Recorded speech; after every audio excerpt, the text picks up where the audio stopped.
deliver up the crown, and to take mirth on the poor souls for whom his hungry world opens his rusty jaws, and on your head.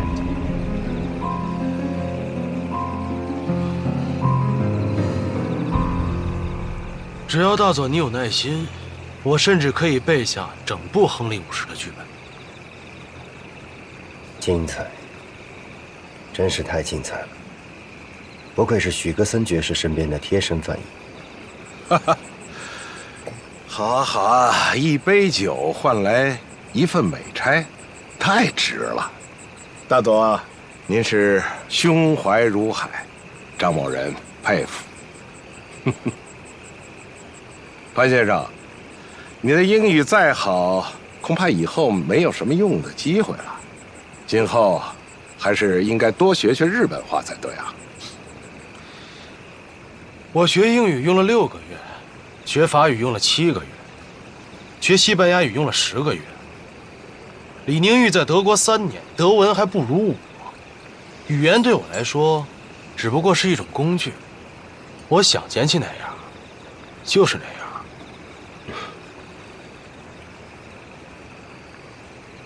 刘先生，听说你是演员，别人在上大学的时候，还参加过剧社呢，也曾出演过2部话剧。刘先生是怎么学的表演？我就是和一个逃难的英国人学过2天的戏剧。哦，那太惨。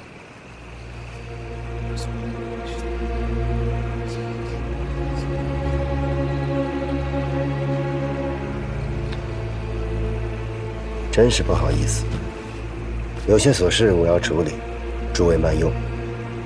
接下来就要仰仗张司令。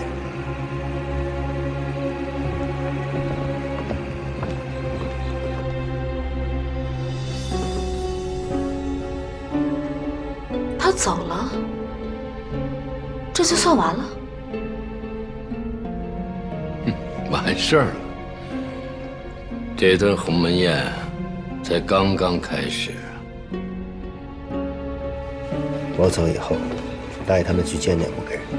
如果老鬼把机密泄露怎么办？如果不给机会，老鬼怎么能跳出来冒这个险呢？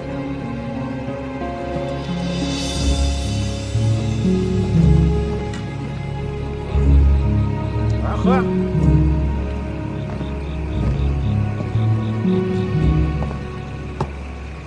各位，今晚也算是宾主尽欢了，不如就到这里吧。啊，大佐走之前吩咐我一会儿带诸位去东楼慰问一下为国尽忠的勇士们，也省得挂念。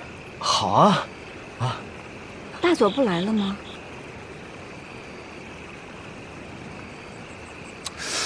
这不太合适吧？他们几个都是奉大佐之命执行秘密任务，这没有大佐监督，我们见面就不怕泄密？都是自己人，谈什么泄密？外人才需要保密，更何况钱虎义被刺一案，所谓的机密不过是为了司令部保存些颜面罢了。那好啊，我们就走吧。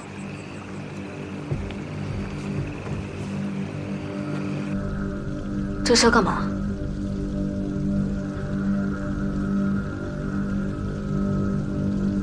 欲擒故纵，引蛇出洞。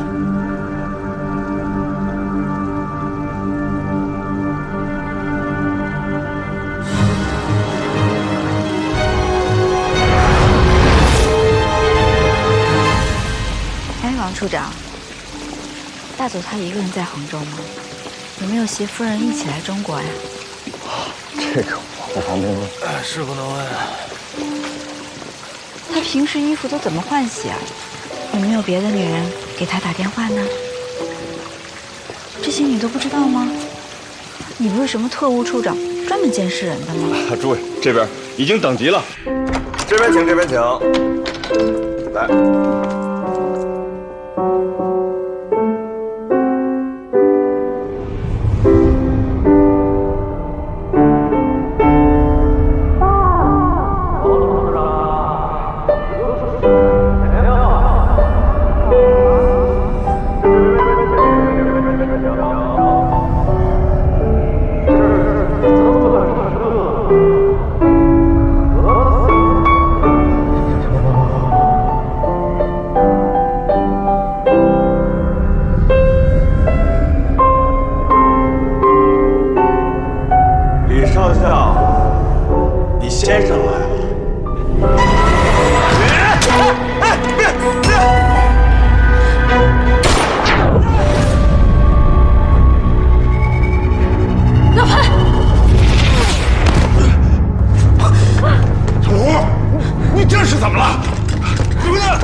清，前途无量，你可千万别犯傻啊！别干傻事儿。吴志国，你到底要干什么？我迟早杀了他。就算你弄死我，我也把你牢笼打破。我答应你。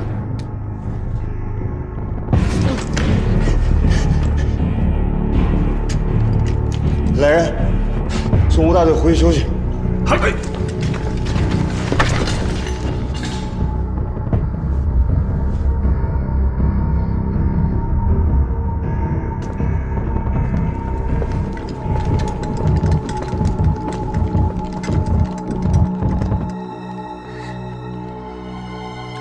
吴大队，我要是你的话，就趁刚刚这会儿跑他娘的了！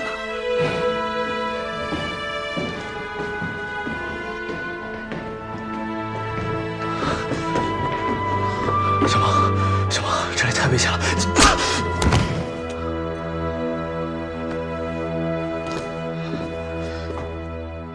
谁让你过来给我丢人现眼的？看看你现在这副德行，我算是看透了。这男人呢，我服你，不是畜生，就是废物。也只有金处长有点人味儿。滚！小梦，顾上尉，消消气。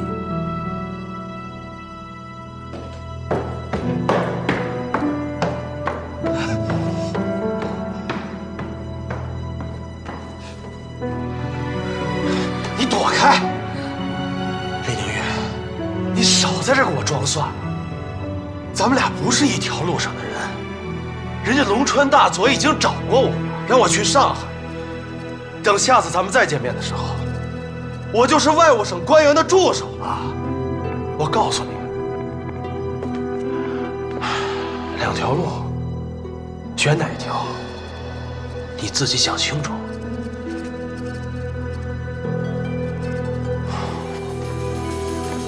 今天这都什么事儿啊！我呸！晦气！自从沾上了你呀，我就没过上过一天好日子。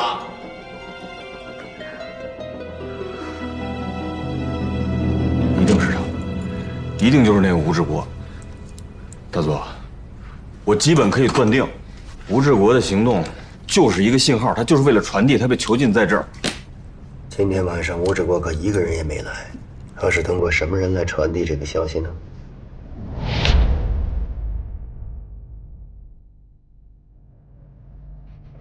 可是其他人也没什么值得怀疑的吧？李宁玉家那个杨文说的那么溜，档案应该也不是伪造的。再加上他那死要面子、臭知识分子架势，一般人真装不出来。刘宗林一看就是个拆白党小白脸啊！吴志国刚一动手，他都吓瘫下了，怎么可能会是共产党的间谍呢？还有金生火。您看他对女儿的紧张的样子，也没什么可怀疑的。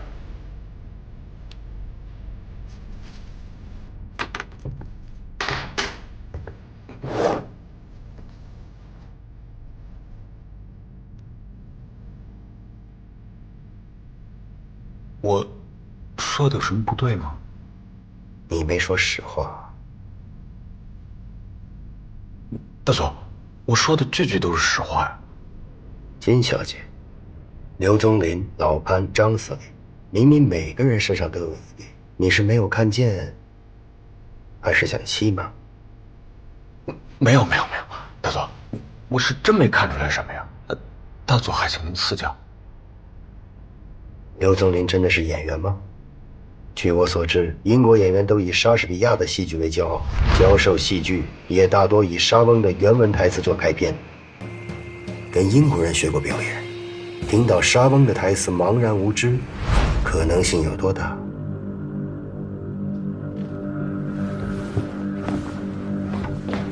大佐，我连北平都没去过，我怎么知道谁是莎士比亚呀？那老潘呢？那个迂腐可笑的知识分子，竟然连一流的杀手吴志国的子弹都躲过去了。那一枪，甚至连我都很难躲得过。这么大的一个破绽，王处长却视而不见。大哥，我当时被吴志国胁迫，我自身就难过。好借口。金若娴呢？金若娴能有什么嫌疑啊？她不是关小姐，她是妓女。这是贵国妓女陪客喝酒时的习惯动作。一个军统要员的千金，怎么能是一个风尘老妓？而且还缠了足。我那小冤家不喝酒，到时候麻烦王处长给弄杯茶就行。哦，怪不得金生活反复跟我说，千万别让他女儿喝酒，千万不要。哦，大佐，都是属下眼拙，真是没看出来。所有人都辨别不出妓女，你王处长也绝不可能看不出来。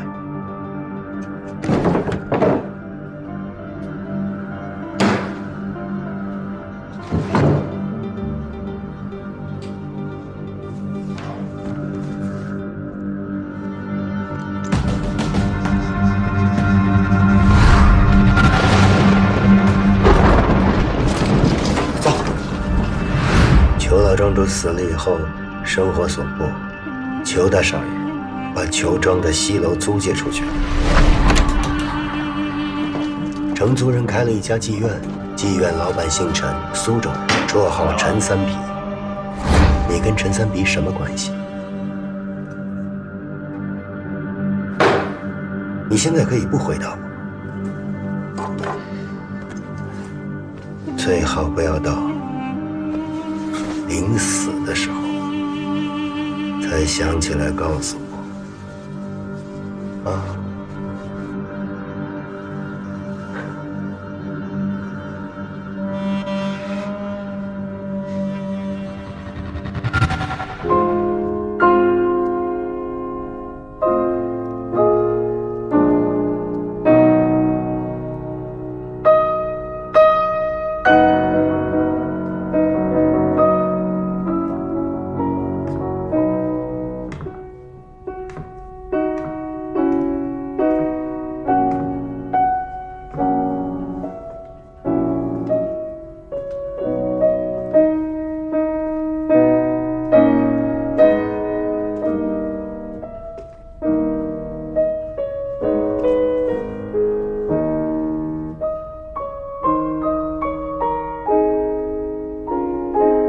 这台德国钢琴是钱司令专门为宠爱的二太太所制的，也只有二太太会弹。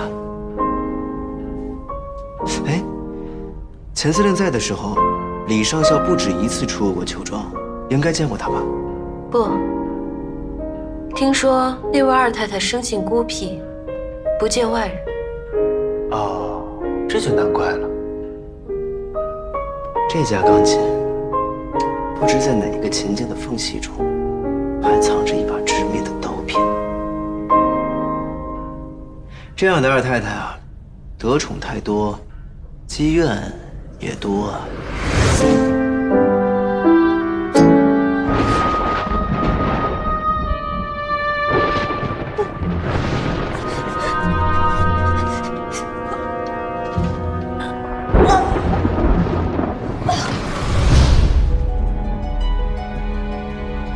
白秘书似乎对裘庄知之甚详。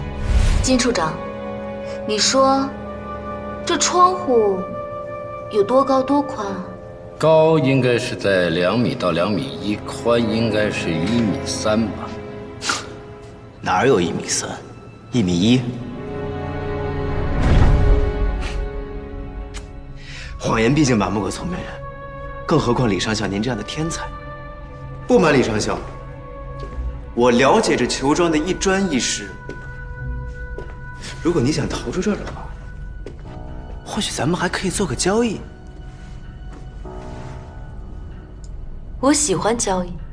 李上校当然喜欢交易，因为世界上一切交易，无非是数学。不，交易是交易，最重要的还是规则。但是和您这样的数学天才做交易，规则越巧妙，我就越没有胜算。所以我选择最笨拙的规则，一句我的机密，换一句李上校的机密。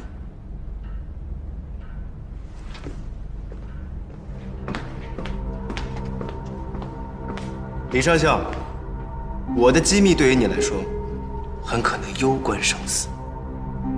就算攸关生死，作为向党国宣过誓的机要人员，我也不会拿自己的工作机密跟你做交易。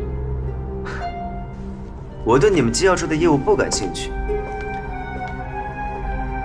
我只对你感兴趣。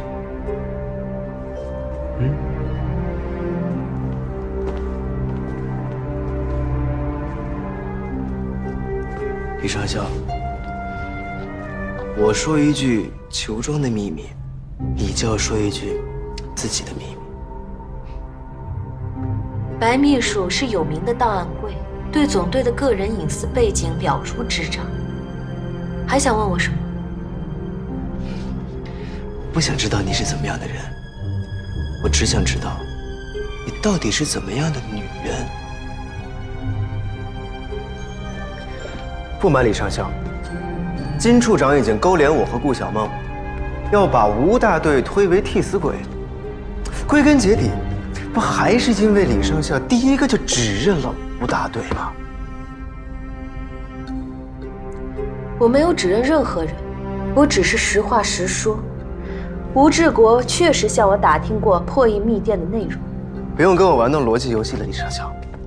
自打我们到了这个裘庄，生命就进入倒计时了。多一点坦率，少一些伪饰，不好吗？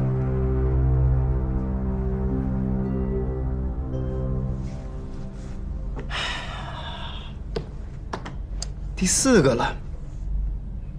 你说什么？一直痴情于你的吴大队，恐怕马上就会成为第4个死在你手里的男人了。哎，不，潘先生还活着，是第3个。他是知道的，他吴大队长一定知道自己不会活着走出裘庄，但他还是要为你杀人。所以我想知道，之前的几个男人，是不是也和他一样死得其所呢？我看金处长不会也死于您李科长之手吧？简而言之，你是想探问我的感情经历？是用你的传奇故事交易所有和裘庄有关的秘密，你愿意吗？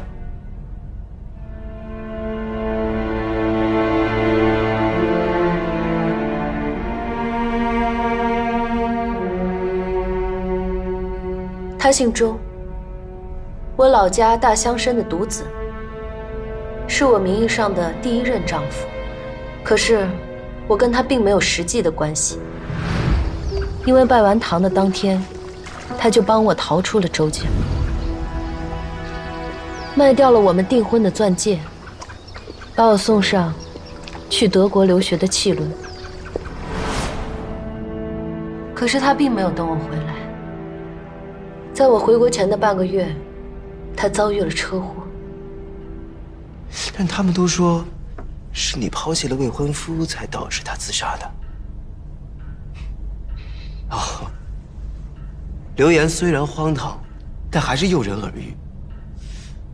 就比如说，流言中那富可敌国的裘庄宝藏，其实根本就不存在。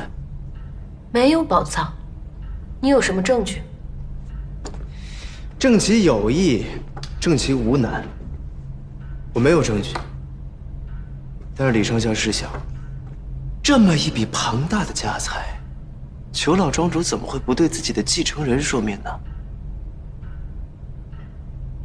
就算是死于非命，无暇交代后事，裘家大少爷当年差点把整个裘庄都刨开了，前虎翼司令甚至还请你把整个裘庄上上下下破译了个遍。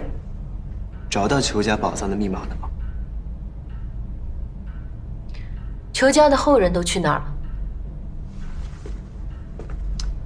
这是第2个交易了。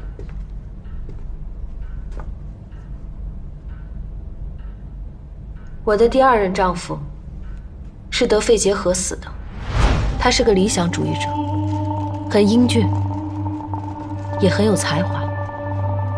空谈理想时尤其吸引人，可我恨他。为什么？他早就知道自己的病情撑不了多久，他自己没有了前途，也不再考虑我的前途。理想主义者都是最自私的，除了理想，不会为任何人留下活路。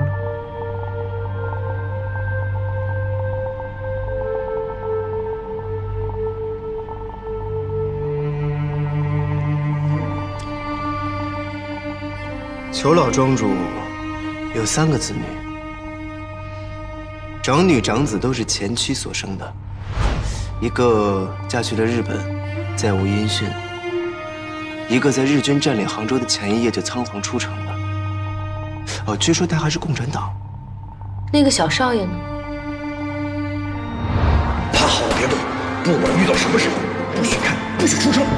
还活着。但他并不是刘中队，刘中队只不过是前司令找的一个冒牌货，想要蒙骗过忠心耿耿的老管家，套出他们所以为的裘庄宝藏的秘密。但很快就被老管家识破了，而再加上我又无意中看出了破绽，前司令就只好赶快把刘中队调走了，估计早就已经被灭口了吧。裘老庄主大概做梦也想不到，他的2儿1女竟然会落得现在这样的下场。真正的裘家小少爷去哪儿了？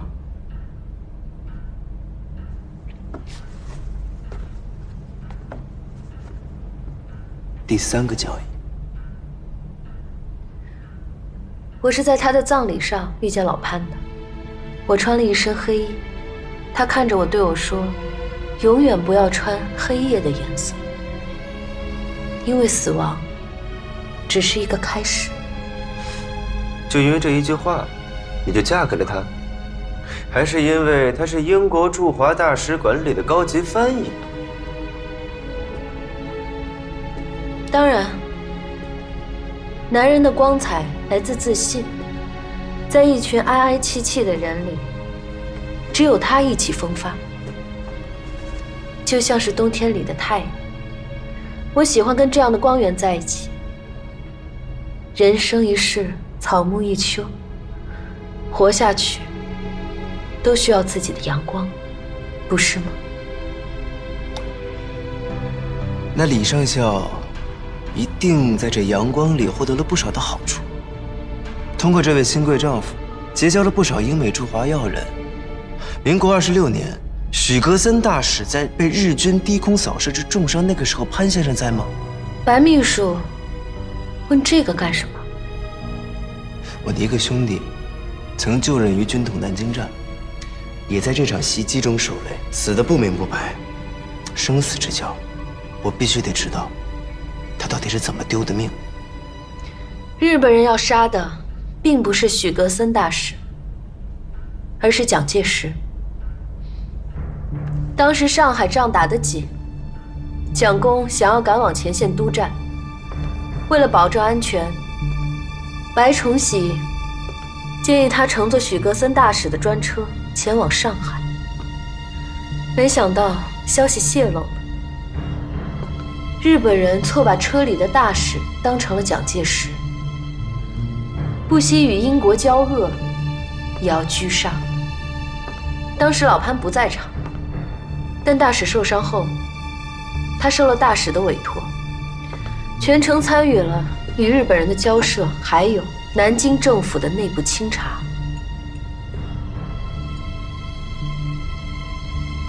据戴笠的调查，情报是一个叫黄俊的泄露给了日本女间谍南藏云子的。他是行政院的机要秘书，就是跟白秘书同行。满意了吗？果然是近水楼台先得月。我等凡人一辈子也解不开的生死之谜，原来只不过是要人们饭后的笑谈。那当潘大翻译失去了大使馆里的职位之后，也就失去了吸引你的阳光了，对吗？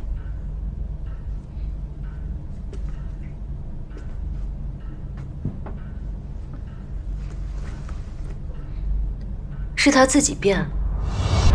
你现在看他，身上还有一丝光彩吗？李尚香，你是我所见过把趋炎附势4个字说的最动听的两拨人，不是在女人里。裘家的小少爷曾经回来过裘家，对吗？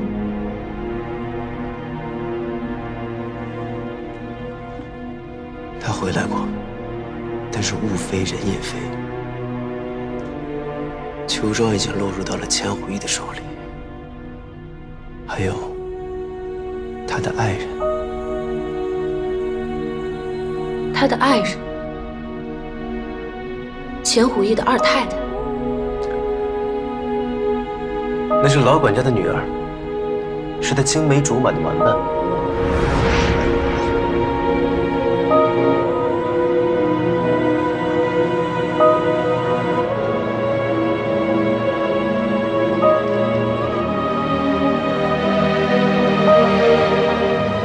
钱虎义是裘家小少爷杀的。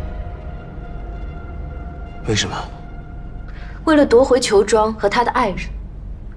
老管家是二太太的父亲，又对裘家忠心耿耿，一定会全力以赴配合他们。于是他们就杀了人，或许还取走了裘庄的宝藏，一起远走高飞了，对不对？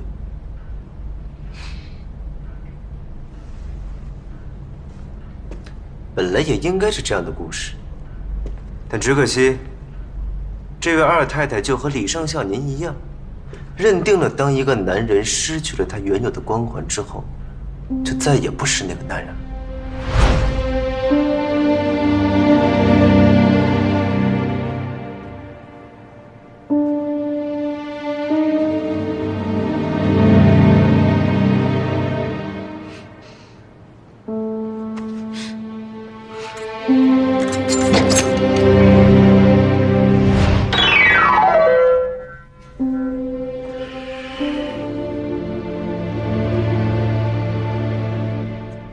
最危险的刀片，就藏在最优美的音符里；最致命的杀机，就在女人说着情话的嘴里。我说的对吗，叶尚香？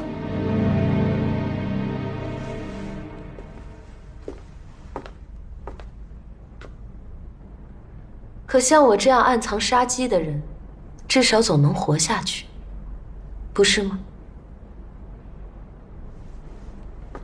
李少校，无论你相不相信，我依然希望你可以活着走出裘庄。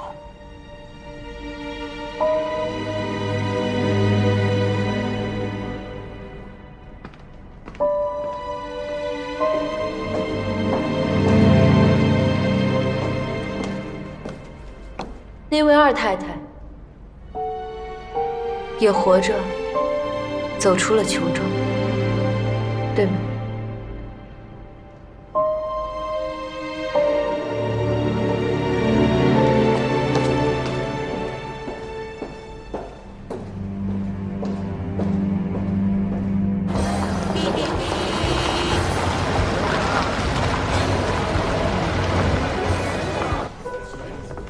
欢迎光临。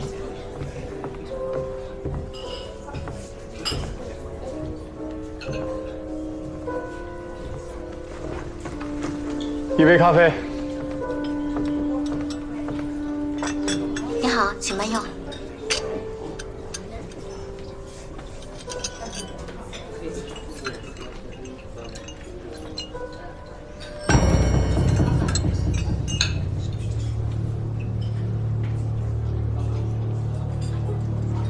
老汉同志被捕的原因，看起来和身份暴露无关。看起来什么意思？在他被捕的第2天，宪兵队和特务机关的人又重新从警察局调出了邱庄命案的案卷。说说你的判断。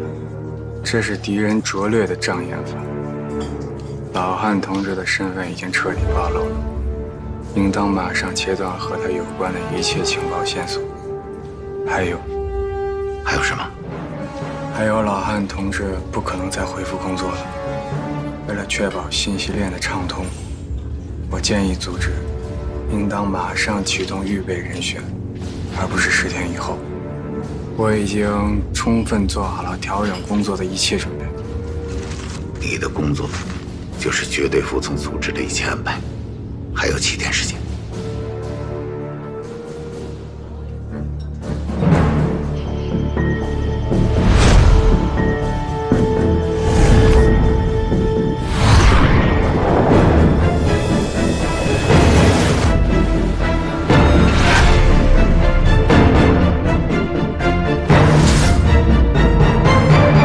真是难得的美人呢。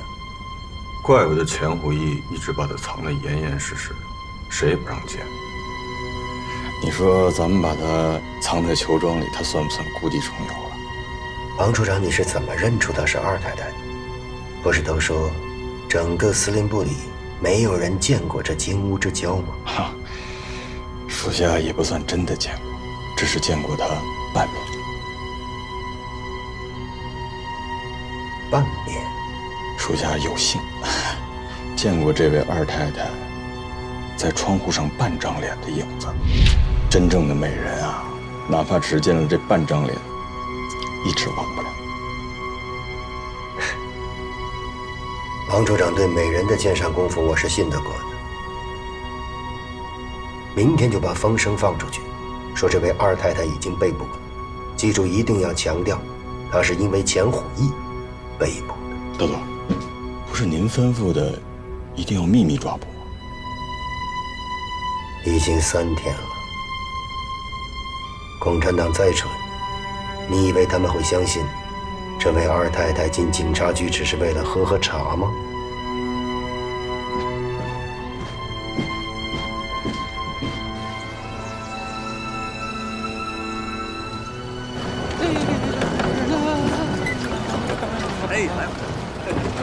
哎，好，哎，好。大头，哎呦，老王，现在是菜卖完了？卖完了。哦，吃点啥？老三样，来一份。哎，好嘞。霉豆腐还要吗？要，怎么不要？邱庄点名要的。好嘞，来吧，老王，你的老三样。号外！军方要人冒死求庄，凶险恶妇终于落网。号外！先生要报纸吗？来份报纸。多少钱一份啊2毛。都给你。谢谢。号外！军方要人冒死求庄，凶险恶妇终于落网。号外！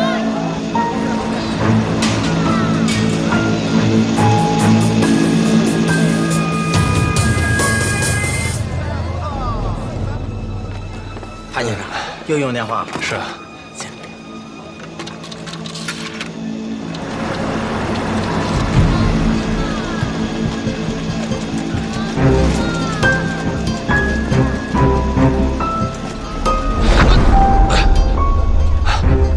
抱歉。哟，宋老师，这期的家园早就给您准备好了，就等您来拿了。谢谢。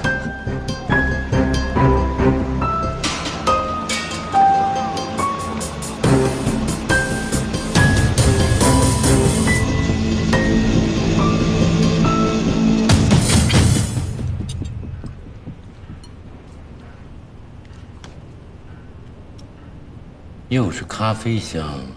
又是臭豆腐香，哎，你别说，这霉豆腐味道真不错。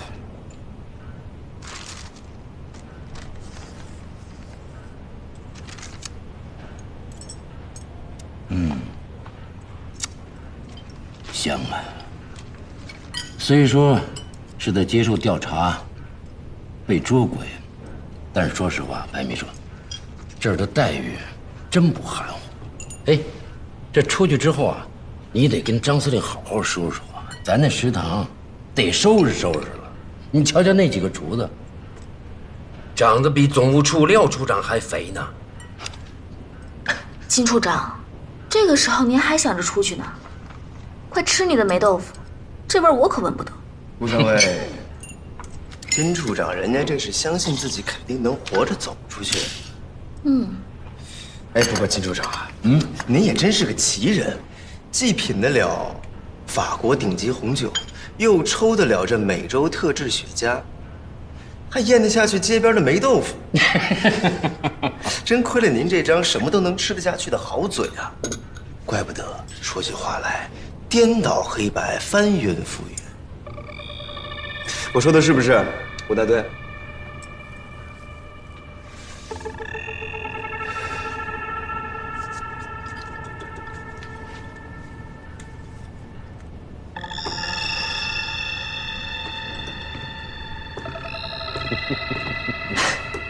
这吴大队一辈子说的话，估计还没有我1个月的梦话多。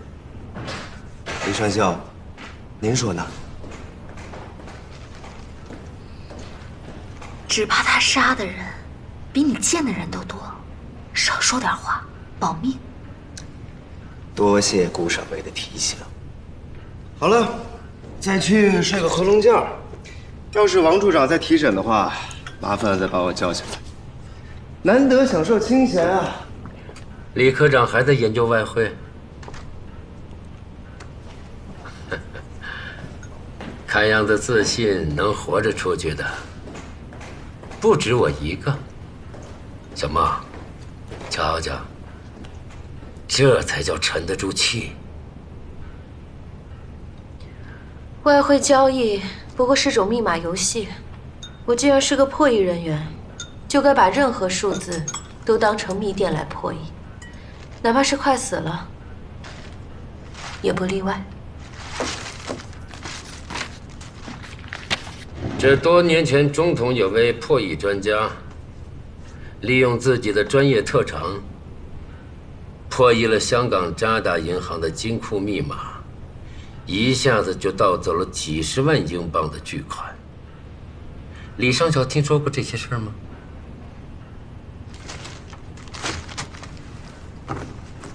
孤陋寡闻，不知道。虽说军统和中统势不两立，但连戴老板都由衷的佩服，中统内部确实有很多天才奇人呐。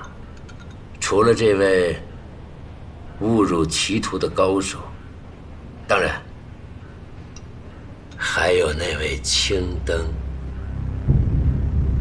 青灯？对，就是10年前在上海兰心大剧院和我交手的那位。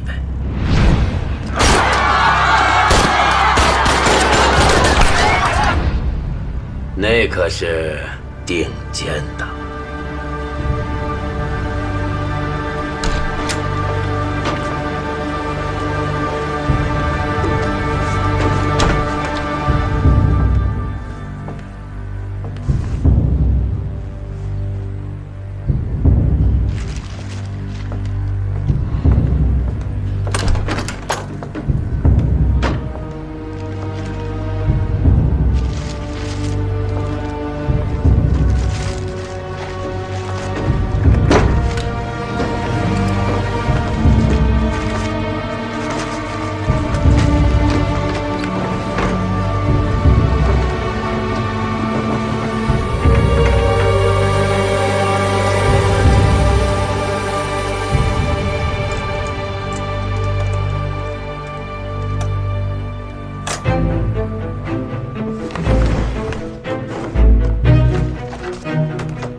处长不是说过，军统、中统分际如隔山海？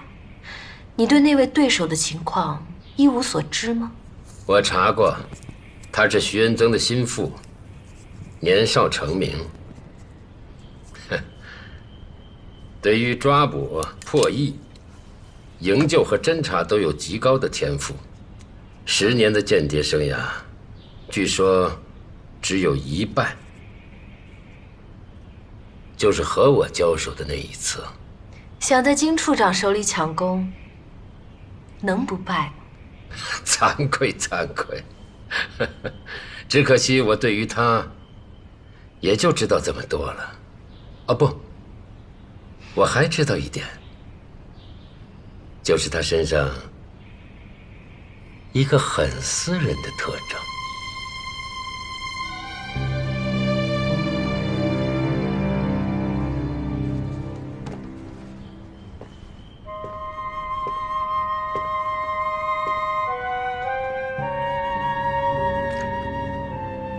就是紧张的时候，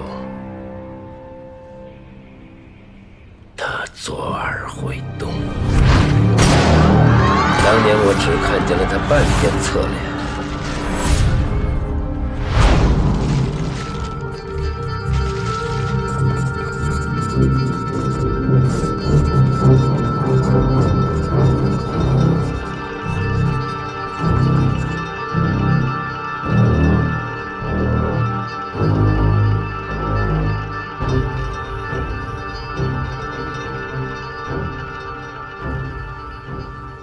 我请教了美国来的解剖学专家，人体一共有639块肌肉，其中这耳廓上的3块肌肉是不能动的，除了少数人例外。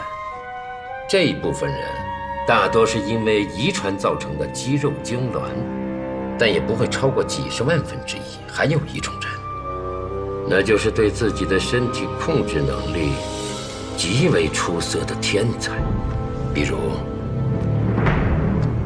超级间谍。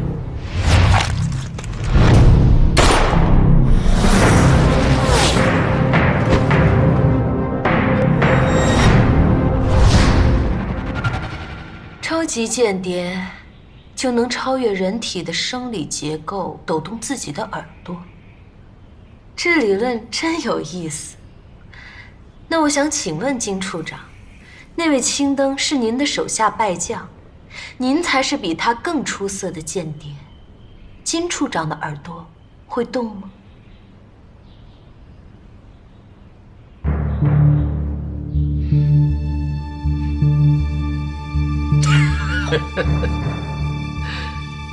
这表面上看，他是左耳，我是右耳，但我们之间最大的区别就是，他紧张的时候会动，而我无论是紧张还是兴奋，都可以让他不动。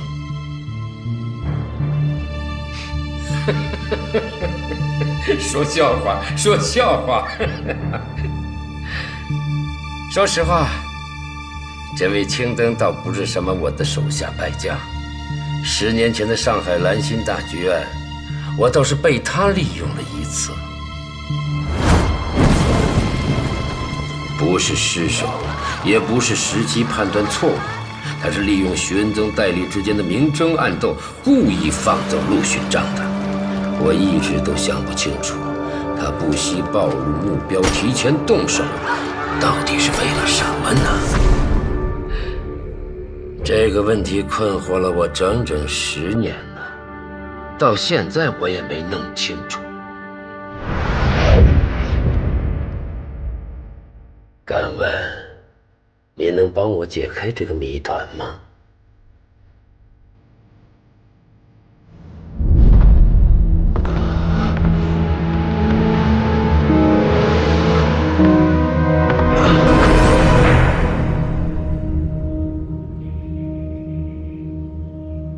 金处长，您是不是又寄养了？跟我们说话又像审判官一样。别忘了，您现在和我们一样，都是被审之人。说的没错，就因为我们现在是被审待死的阶下囚，才要把这个困惑了我10年的问题搞清楚，免得风里浪里熬了半辈子，最后倒成了个糊涂鬼，多冤呐！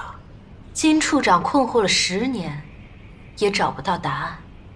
我们听故事似的，又怎么可能会明白呢？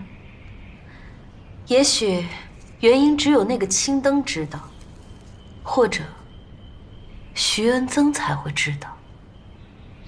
不过还是劝金处长一句：因果，有时求不到因，就退而求其次，守住个果。你说呢？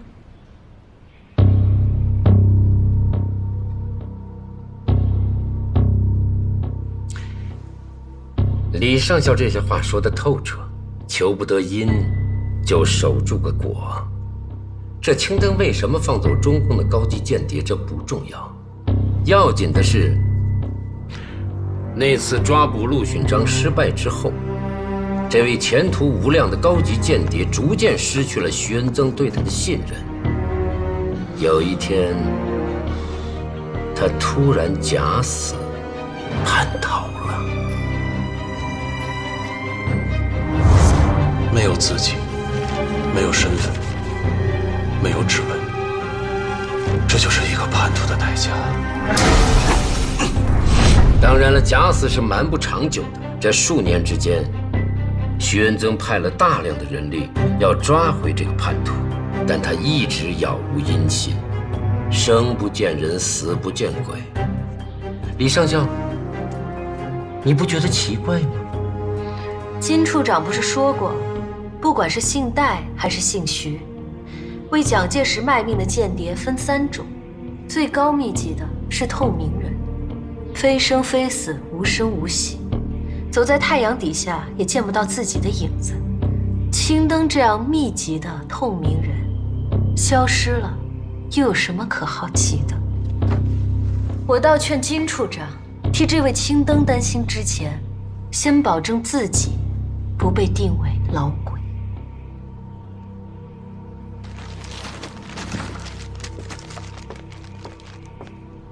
说的没错，冤鬼也好，老鬼也罢。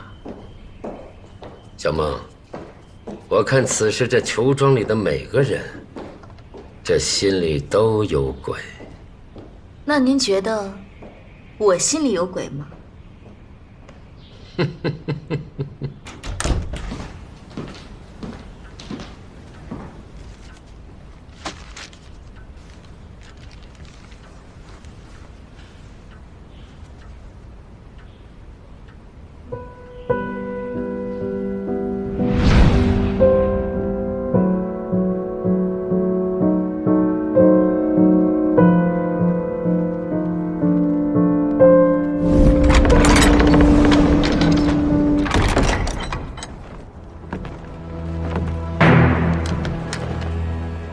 今天的魔术好看吗？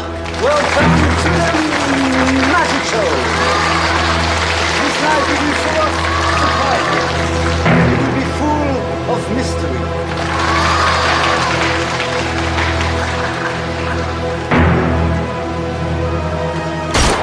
Oh!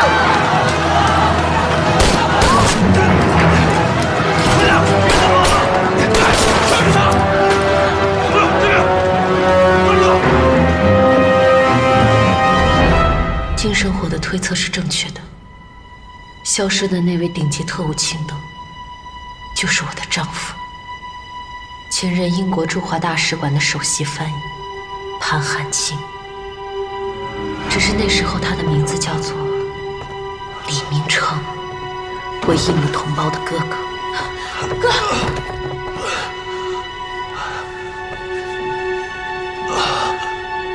哥，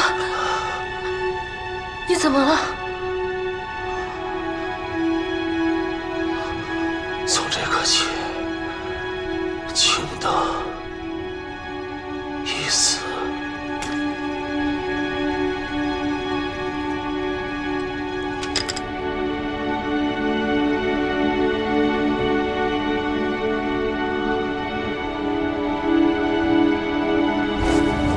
你要去接头的上级，已经被代理的人逮捕了。你现在必须切断跟他们的所有联系。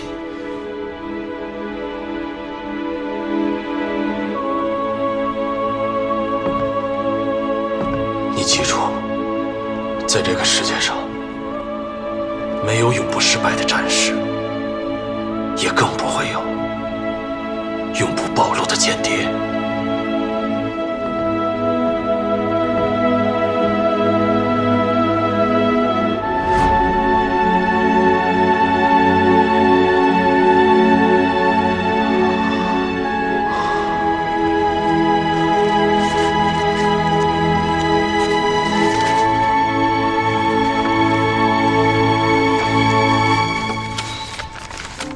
费德里奥第一木咏弹调，这是我们兄妹之间的危机暗号。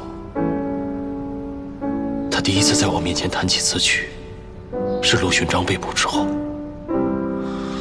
也就是在那天，我发现与陆勋章接头的中共情报人员，居然是自己的妹妹。第二次弹起，是我假死逃离组织，以老潘的身份开始新生的那一天。第三次，当我来到邱庄，在东楼大厅听到他再次弹奏这首曲子，我知道，这是在警示，也是在求救。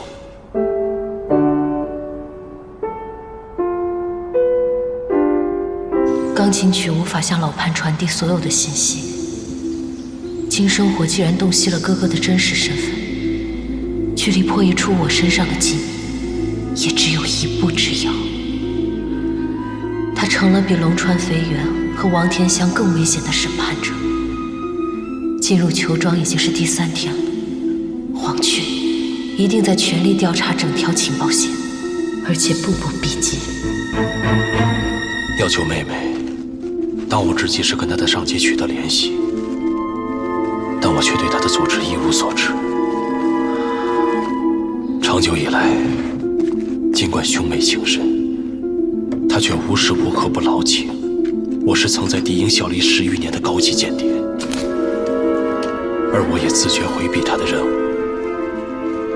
我翻遍了他留在家中的所有物品，想尽一切可能寻找蛛丝马迹，却一无所获。螳螂捕蝉，黄雀在后。这个黄雀名副其实，极度危险。再不采取行动，我的下线老汉，甚至上级老枪，都面临着全面暴露的危机。我必须尽快查出黄雀的踪迹。身陷牢狱，却要追查一个在牢狱之外毫无踪迹的透明人间谍，这几乎是个不可能完成的使命。然而，这是我作为老鬼必须完成的使命。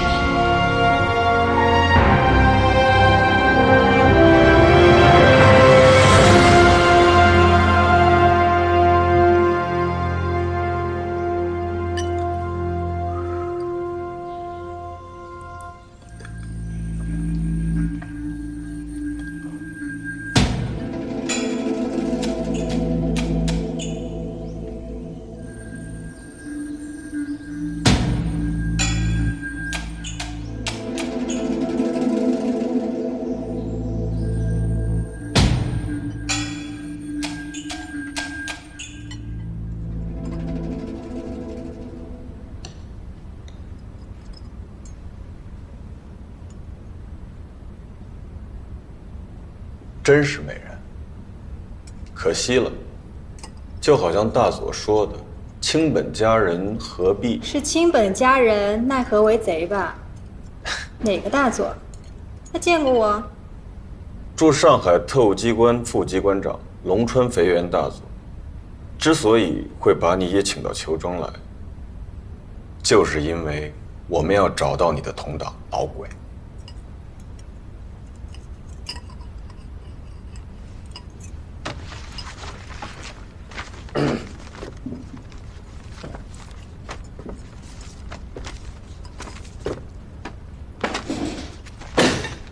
看看吧，你们的情报传递方式、密码都已经被破译了，没指望。我劝你还是好好合作，争取把坏事变成好事。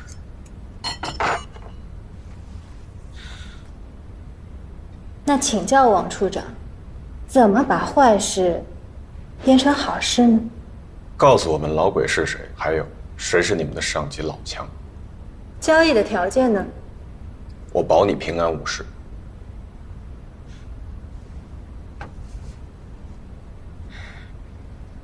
仅仅是平安无事吗？你还敢跟我讲别的条件？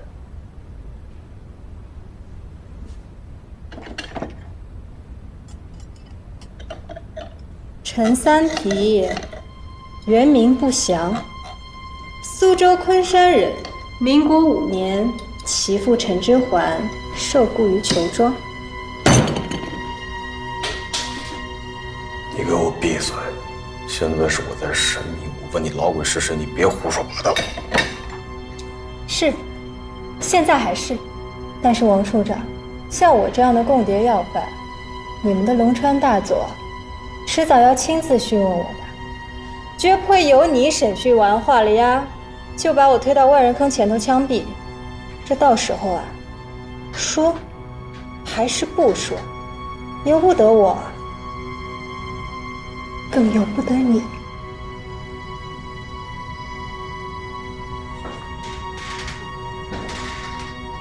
你是怎么知道的？你可别忘了，这里是裘庄。你还口口声声叫我二太太，这前虎翼告诉我的秘密啊，可不止这一桩。你还知道些什么？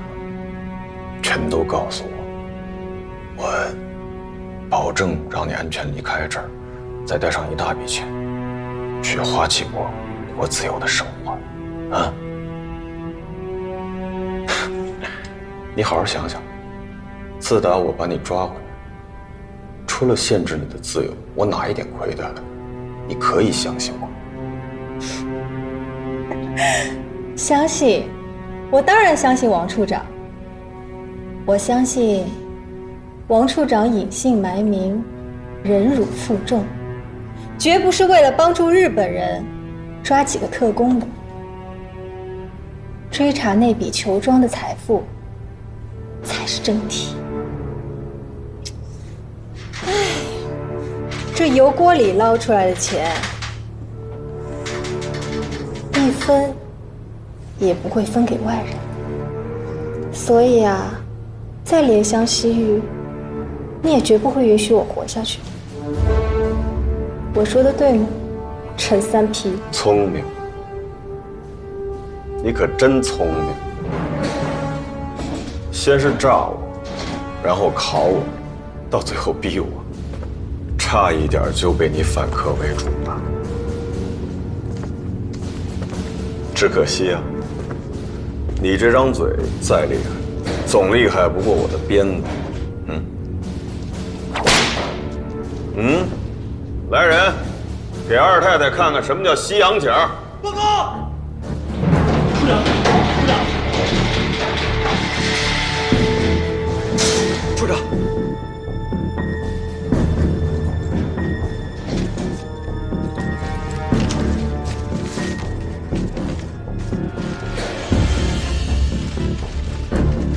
老鬼蠢出的情报，哪儿来的？这是昨天寄到他家里的。大佐看了？还没有。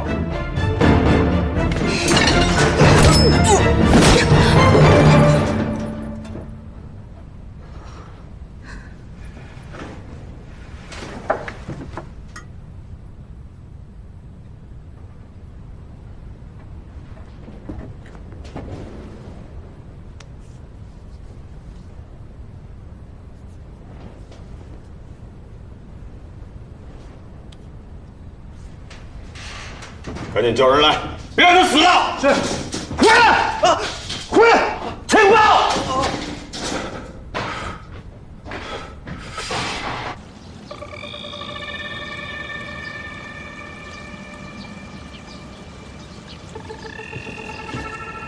等等。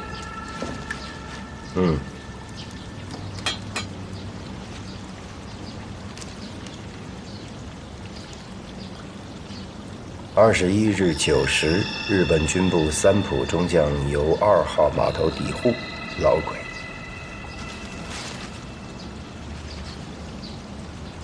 老鬼选择了最不安全的邮寄方式来传递情报，还留下这么一个署名，有意思。那位二太太看到的时候有反应吗？反应非常激烈，差点都吞下去了。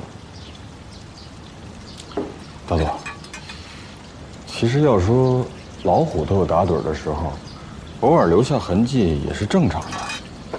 也可能，这是老鬼在紧急情况底下亲自联系他才留下的，所以这上面的字应该是老鬼的真实笔记。王处长的意思是要查验笔记。如果对不上，那就是假的；如果对上了，可就假不了了。如果是真是老鬼的笔记，你以为他还能让你查验到他的真身吗？属下明白。不过大佐放心，我有办法让他们老老实实的亮出自己的真实笔记。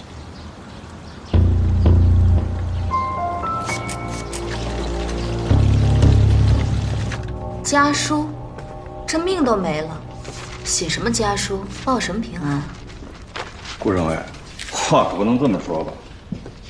打进裘庄那天夜里，我就告诉过大家了，这老鬼只在你们5个人当中的一位，剩下的都是同志战友。审查结束之后，更是揪出老鬼的功臣。别的不说，就说这桌菜，哪怕张司令平日也吃不上吧。龙川大佐和我王天香并没有在私情上刻薄大家吧？何止是没有刻薄大家，王处长是太过于周到。昨天把各位的家属都请过来吃晚宴，我还交代王处长，小女不能喝酒。可王处长还是特意安排了好酒。你们想想看，一顿晚宴就能吃出这么大风波来，真要把这报平安的家书寄回去，那还不得出人命啊！王处长啊，我倒是想写，可是您求了我整整3天了，我这瘫在病床上的老叔公，恐怕饿得要饿死了，还报哪门子的平安呢？哎呀，这样我就有些难办了。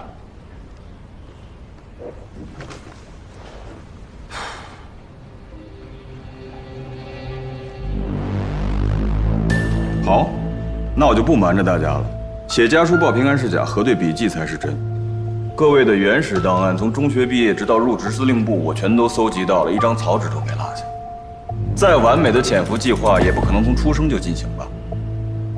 也就是说，老鬼不可能从一开始就备齐了所有档案，一定有一部分是伪造的。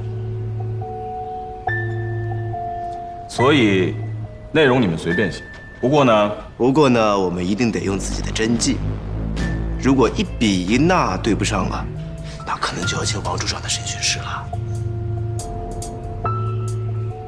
好了，我现在就回房间，完成王处长布置的功课。哦，对了，我多一句嘴啊，金处长的字儿咱就免得验了。人家这笔字儿不比汪主席的差，有人想伪造的话，伪造得来吗？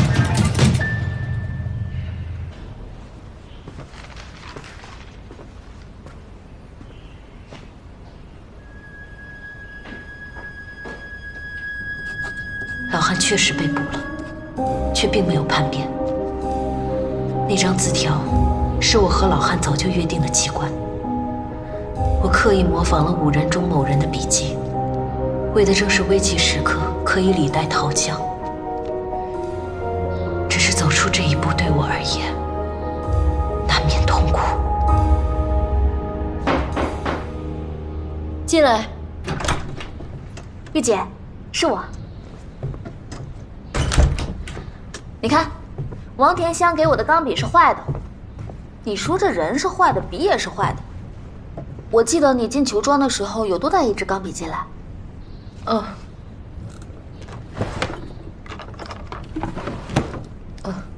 这可是我的旧钢笔啊，用笔人的书写习惯和笔尖的磨损程度，可是会在笔迹鉴定中留下痕迹的。你就不怕？我当然不怕。如果我怕的话，我就不会过来管你借钢笔。而且我根本就不相信你是什么老鬼。你说龙川这鬼子，说精明也是鬼精明，说傻也是真傻。如果我是老鬼的话，我肯定一早就模仿其中一个人的笔记，然后让他当我的替罪羊。那你会找谁呢？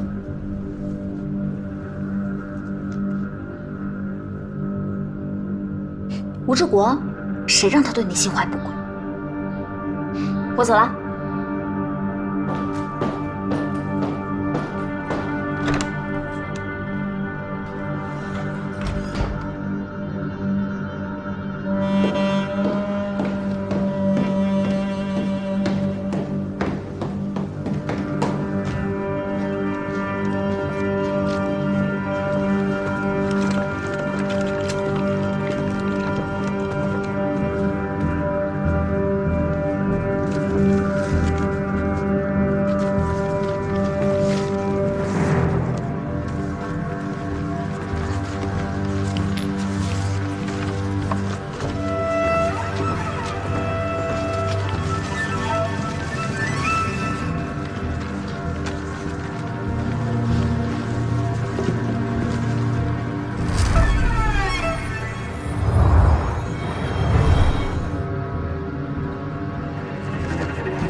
我相信王处长隐姓埋名，忍辱负重，绝不是为了帮助日本人抓几个特工的。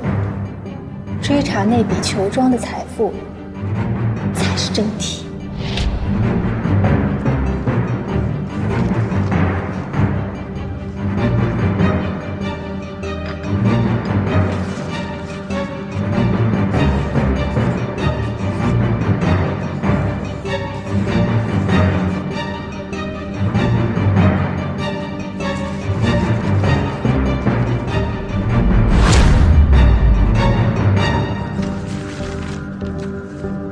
王处长，这份笔记的吻合度很高。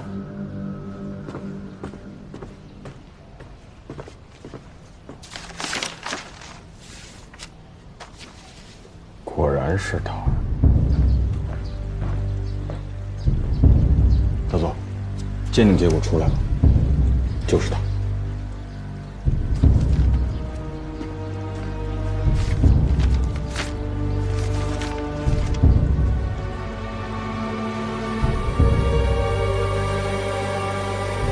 王处长，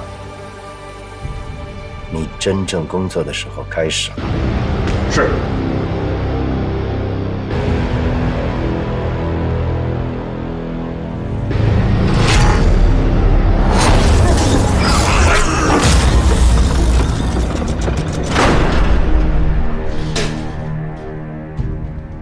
吴大队，你这个硬汉还真是名不虚传呢，打死都不说。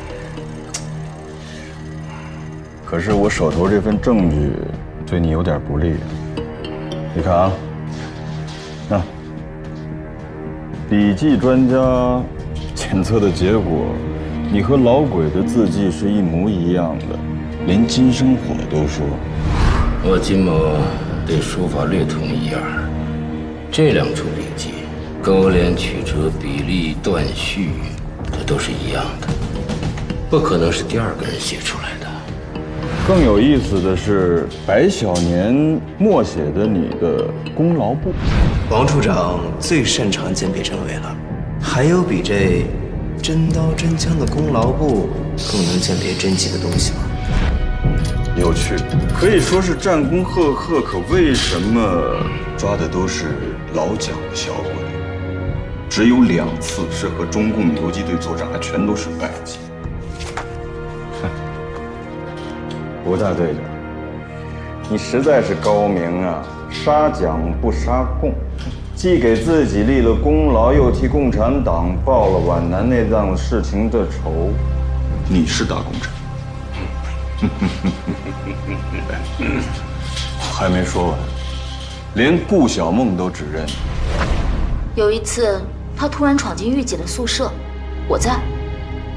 他干什么了？他威胁玉姐，让她不要不识趣。在密码传的时候，他吴志国还向玉姐打听过密电的内容。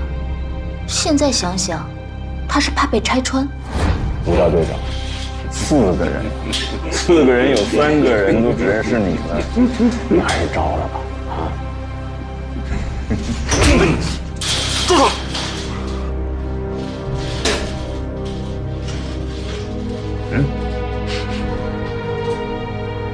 他有可疑的地方，我不说，是因为他不太可能是老鬼。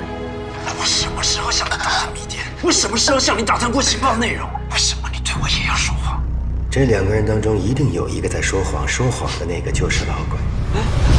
告诉王殿相，停止审讯吴志国。是。吴大队，你可以不说，我有证据。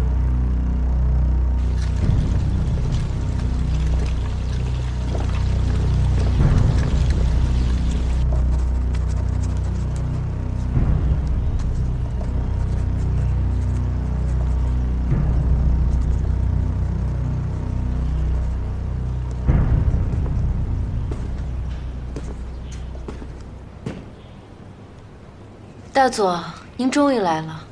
李上校是听见脚步声辨别出是我的吗？不愧是天才啊，信息处理能力和判断能力都是一流的。大佐把我想得复杂了，我只是看到地上的影子。知识越多，有时候反而愚蠢。你们古代有个哲学家讲：“智慧出，有大伪。”看来确实有道理。大佐似乎对中国的文化很感兴趣。那倒不是，我只对文学感兴趣，不拘于哪个国家。如果没有这场战争的话，或许我能成为一个出色的小说家。战争总会结束的，希望有一天可以拜读到大佐的作品。啊，很有可能我的第1部作品写的就是这场裘庄捉鬼。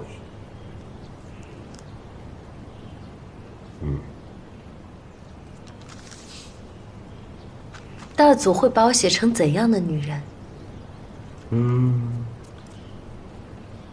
一个美丽而又危险的女人，聪明绝顶、极尽魅力的女人，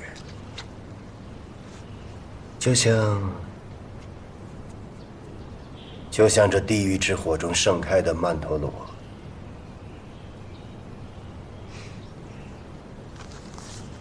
看来大佐已经听过有关我的传闻了。曼陀罗听起来很美，但对我这样的女人，中国人倒有一个很刻薄又到位的称呼，叫黑寡妇。不，我从来不相信那些传闻。在我眼里，李上校倒是一个有情有义的女人。人嘛，难免会趋利避害。比如说今天笔迹鉴定结果出来之后，所有人都指控吴志国，恍然大悟，他就是老鬼。唯有李上校一个人在王处长面前保持了沉默。这份风骨和情谊，真是难得啊。大佐又把我想复杂了。数学家是纯理性的动物，感情不能取代公式，只会干扰运算的结果。所以，我指证吴志国向我探问密电内容也好，不赞同这次笔迹鉴定的结果也好，都跟情义风骨没有任何关系，只是理性推理的结果。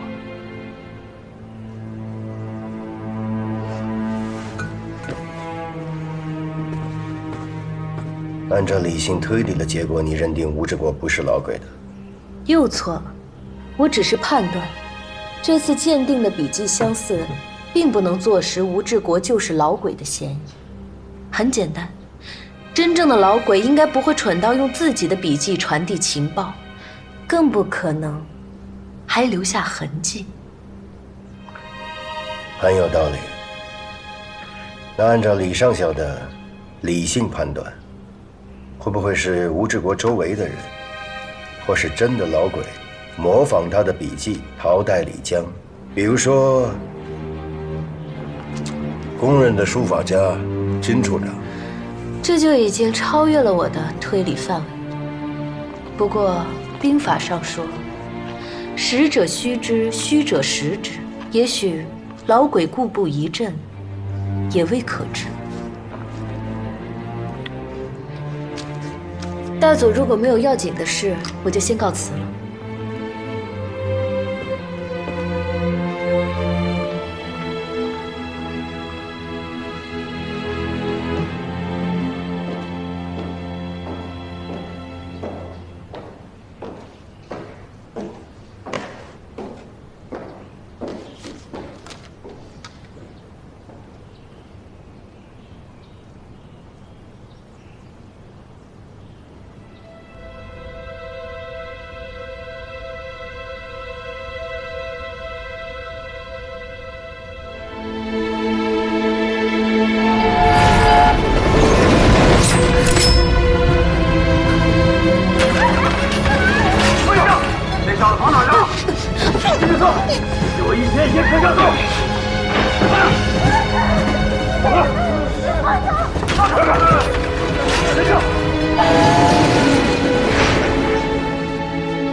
一向把理性远远放在感情之前的自己，居然会面临如此理性无法判断的选择。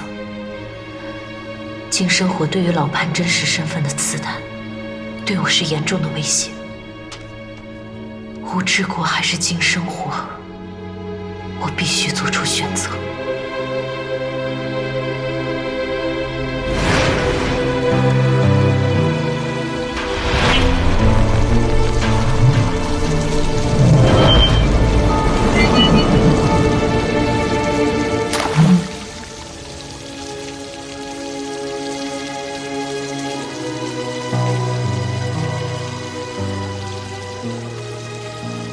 笔迹专家已经再次确认过了，李宁玉的书写习惯和用笔力度，都和老鬼完全不符。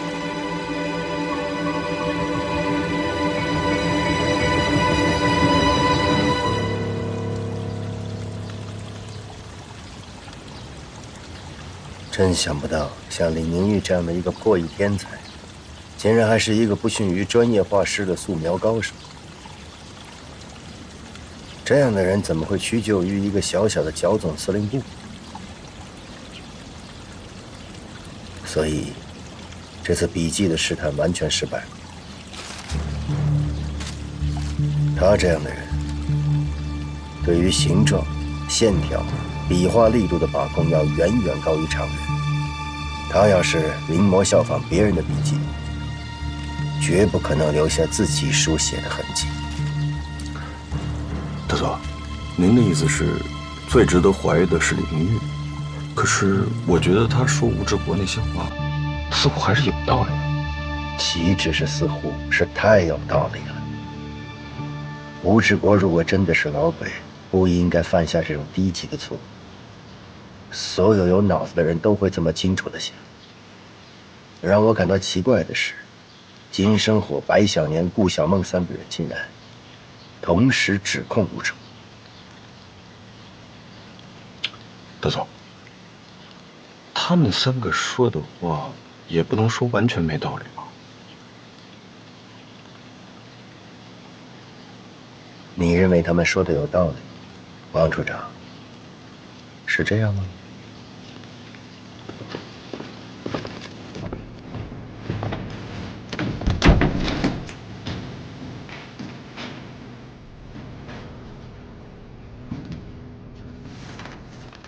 你还是先看一看金生火的履历吧。当年他的手下抓了多少中共甚至日方的间谍？像他这样一流的间谍捕手，怎么会轻易相信像老鬼这样的顶级特务会留下一个带署名的字条的破绽？王处长，你看这个，